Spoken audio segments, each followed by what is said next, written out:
Hello friends, good morning and welcome back to my channel. আশা করি সবাই ভালো আছেন আর আমিও ভালো আছি।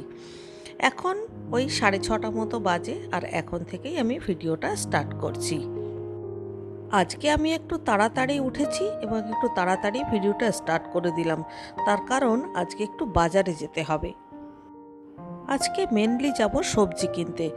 আজকে কোনো ফুল কেনার ব্যাপার নেই, কিন্তু বাড়িতে একদম সবজি নেই, তো ভাবলাম সকালের কাজকর্মগুলো সেরে তাড়াতাড়ি বাজারে গিয়ে সবজিগুলো নিয়ে আসি। তো সবার প্রথমে মেশিনে জামা কাপড় কাচতে দেব, কারণ গতকালকে রাত্রিবেলায় জামা কাপড় কাচা হয়নি।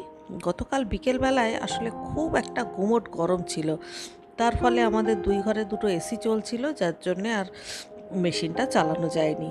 আর আমি তো অনেক দিন আগেও আপনাদের বলেছিলাম যে আমাদের একসঙ্গে অনেক কিছু চালালে পরে শর্ট সার্কিট হওয়ার একটা ভয় থাকে। মানে আমাদের ইলেকট্রিক মিস্ত্রি বারবার করে বারণ করেছেন, ওই জন্য যখন এসি চলে তখন আমি কোনো অবস্থাতেই ওয়াশিং মেশিন, গিজার বা মাইক্রোওয়েভ এগুলো চালাই না। তাতে করে অনেকটা লোড পড়ে, তো সেক্ষেত্রে মানে অসুবিধা হতে পারে। এরকম আমাদের দুই একবার হয়েওছে যে সব কিছু একসঙ্গে হয়তো চালিয়ে দিলাম, তারপরে ফিউজ উড়ে যায়। তো সেই জন্যে আর কি ওইটা চিন্তা ভাবনা করে চালাতে হয়। আসলে আমাদের বিল্ডিংটা তো অনেক পুরনো, তার জন্যেই মনে হয় এরকম হয়। যাই হোক, জামা কাপড় কাচতে গিয়ে দেখলাম যে সার্ফের কৌটো পুরো ফাঁকা। তো সাথে সাথে একটা প্যাকেট ছিল ঘরে ভাগ্যিস, তো সাবানটা ঢেলে নিয়ে এক্ষুনি কাচতে দেবো। তার কারণ একবার মেশিন চালালে মানে তো পুরো 1 ঘন্টা লাগবে সব কিছু শেষ হয়ে, মানে শুকনো হয়ে কাপড় জামা বেরোতে। এবারে তার মধ্যে আবার অষ্টমী চলে আসবে, ও আসলে পরে জামা কাপড়গুলো মেলেও দিতে পারবে। তো সেই জন্যে আর কি একটু তাড়াহুড়ো করে সকালবেলায় কাচি। মানে মেনলি আমি রাত্রেই কাচি, যাতে করে সকালবেলায় অষ্টমী মেলে দিয়ে যেতে পারে। আর যেদিন হয় না সেদিন আর কি করব, সেদিন নিজেই মেলে দিই। সব কিছুর সাথেই অ্যাডজাস্ট করতে হয়, তাই না? তো যাই হোক, মেশিনে সব কিছু দিয়ে দিলাম, মেশিনের কাজ মেশিন করুক। এবারে আমি চলে যাব রান্নাঘরে, কারণ জল ভরতে হবে। সমস্ত বোতলগুলো ফাঁকা, আর আজকে বোতলগুলোকে একটু পরিষ্কার করলাম, যার জন্য আর কি মানে সব বোতলের জল যেটুকু যেটুকু ছিল সব ফেলে দিয়ে খুব ভালো করে বোতলগুলোকে সাবান দিয়ে পরিষ্কার করলাম। আসলে অনেক দিন হয়ে গেলে না বোতলের মুখের কাছে কেমন একটা যেন গন্ধ হয়। অনেক সময় মনে থাকে না, মুখ দিয়ে খাওয়া হয়ে যায়। আর বাড়ির বোতল, তাই সব সময় সেই রেস্ট্রিকশানটা মানে রক্ষা করাও যায় না। সব মনে থাকলে উঁচু করে খায়, আবার কোনো কোনো বোতলে কখনো কখনো হয়তো মুখ দিয়ে খাওয়া হয়ে গেল।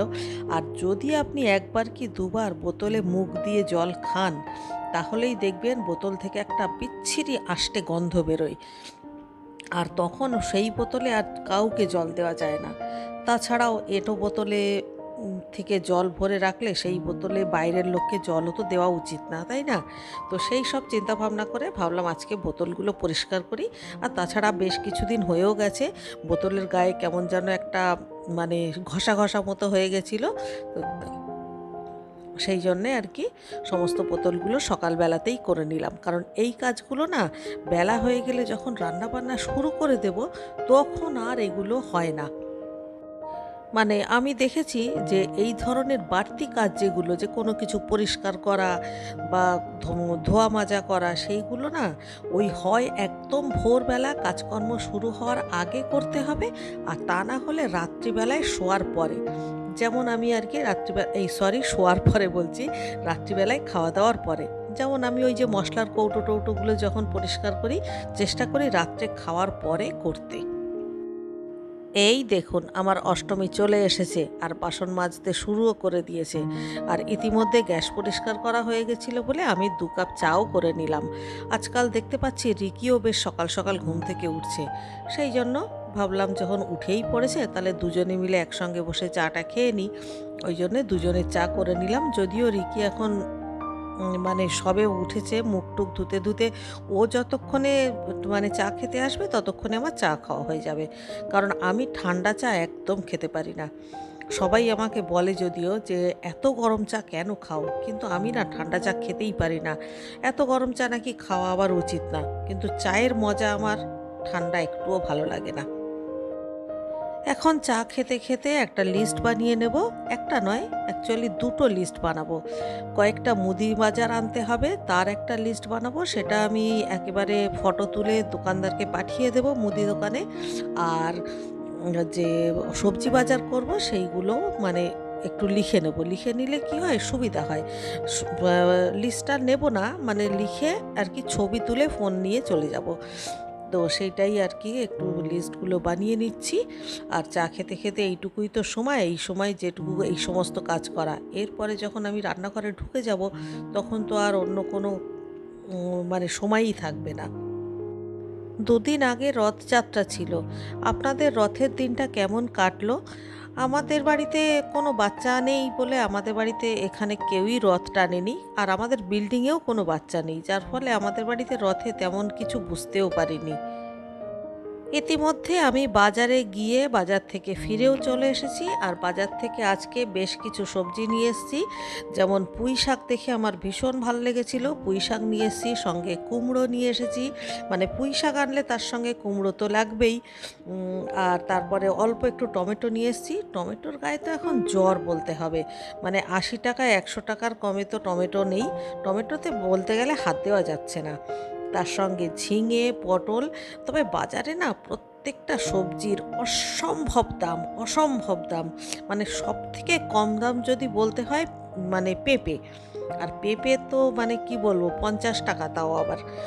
আর এই যে একটু বরবটি নিয়ে এসেছি, সেটাও 80 টাকা করে নিল। যাই হোক, বাঁচতে গেলে খেতে হবে, তাই অল্প অল্প করে সব নিয়ে এলাম। এখন সবজিগুলোকে খুব ভালো করে গুছিয়ে রাখবো। আর যেহেতু বর্ষার সবজি, আজকাল আমি আর কোনো সবজি ধুচ্ছি না। আমি 2-4 দিন ধুয়ে দেখেছি, মানে সে খালি কেমন পচে যাচ্ছে, গায়ে কালো কালো স্পট হয়ে যাচ্ছে, আর তারপরেই না পচে যাচ্ছে। অথচ গরমকালে আমি কোনো দিনও সবজি না ধুয়ে প্যাকেটে করি, মানে ফ্রিজে রাখি না। একটু অস্বস্তি হয়, কিন্তু কি করি বলুন তো, সবজির এমনিতেই এত দাম, তারপর সেই সবজি যদি আবার পচে যায় সেটাও কি সহ্য হয়? যার ফলে অস্বস্তি হলেও না ধুয়ে এইভাবে ফ্রিজে আজকাল সবজি রাখতে হচ্ছে। আজকের ব্রেকফাস্টের জন্য বানিয়েছি বাটার রুটি আর অমলেট, সঙ্গে অবশ্যই একটা কলা আছে। আর এটা হলো আমার ব্রেকফাস্ট, একটা শুধু অমলেট, তার জন্য উপর থেকে একটু সস নিয়ে নিয়েছি। প্রায় আধ ঘন্টা পর আবারও চলে এলাম কিচেনে লাঞ্চের প্রিপারেশান করবার জন্য। যদিও সমস্ত কিছু গোছানো আছে, মানে সকালবেলায় চালও ধোয়া হয়ে গেছে, তারপরে যা যা রান্না করব সমস্ত কিছু কাটা বাছাও হয়ে গেছে। এখন শুধু পরপর বসিয়ে দেব। আর চাল যদি আগে থেকে ভিজিয়ে রাখা হয় না, তাহলে ভাতটা খুব ভালো হয়। প্রথমত তাড়াতাড়ি হয়, আর ভাতটা একদম ঝরঝরে ফুলের মতো হয়। তো যাই হোক, এবারে রান্না করব হচ্ছে শাক, মানে ডাঁটা শাক কুমড়ো আলু দিয়ে, আর অল্প কয়েকটা চিংড়ি মাছ আছে সেগুলো দিয়ে করব। আর করব মাংস। তো ডাঁটা এখানে কেটে নিয়েছি, আর এখানে আলু কুমড়োও কেটে নিয়েছি, আর ডাঁটার যে শাকগুলো সেগুলোকে আলাদা রেখেছি। আর মাংস রান্না করব আজকে চিকেন, মানে দেশি চিকেন। দেখেছেন মাংসের মধ্যে কেমন ডিম হয়েছে? মানে দেশি চিকেনেই এটা দেখা যায়, পোলট্রির মুরগিতে তো এগুলো দেখা যায় না। আর এই ডিমগুলো না কি নরম তলতল করছে, কষানোর সময় দিলে একদম ঘেটে যাবে, কষানোর শেষের দিকে দিতে হবে। যাই হোক, এবারে আমি দুদিকে দুটো বসিয়ে দিলাম, ওদিকে ভাত আর এদিকে আলু কুমড়োর তরকারি। আর যখন আমি ব্রেকফাস্ট করছিলাম তখন কি করছিলাম বলুন তো, তখন আমি রান্নার ভিডিও দেখছিলাম। আমি বেশিরভাগ দিনই রান্নার ভিডিও দেখি, মানে যখনই আমি ফ্রি টাইম পাই রান্নার ভিডিওটা খুব বেশি দেখি। এদের মধ্যে আমার সবথেকে ফেভারিট হলো তন্নির পাকশালা, পপি কিচেন, সম্পাস কিচেন, মশালা কিচেন, তারপরে কুক উইথ পারুল। এদের ভিডিও আমি খুব বেশি বেশি দেখি। আর যখন ব্লগ ভিডিও দেখি সেখানেও আমার বেশ কয়েকজন ভীষণ পছন্দের আছে, যেন মনে হয় আমার তারা আমার একেবারে প্রাণের কাছের। যাই হোক, তাদের নামগুলো আমি আবার পরের দিন বলবো। যাই হোক, আমার রান্নাবান্না কমপ্লিট হয়ে গেছে। এটা শাক, আর এখানে হচ্ছে চিকেন, সামান্য একটু বাকি আছে। তো আজকের এই ছোট্ট ভিডিওটা এখানেই শেষ করছি। কাল সকালে আবারও দেখা হচ্ছে, ততক্ষণে সবাই ভালো থাকবেন। সবাইকে টাটা।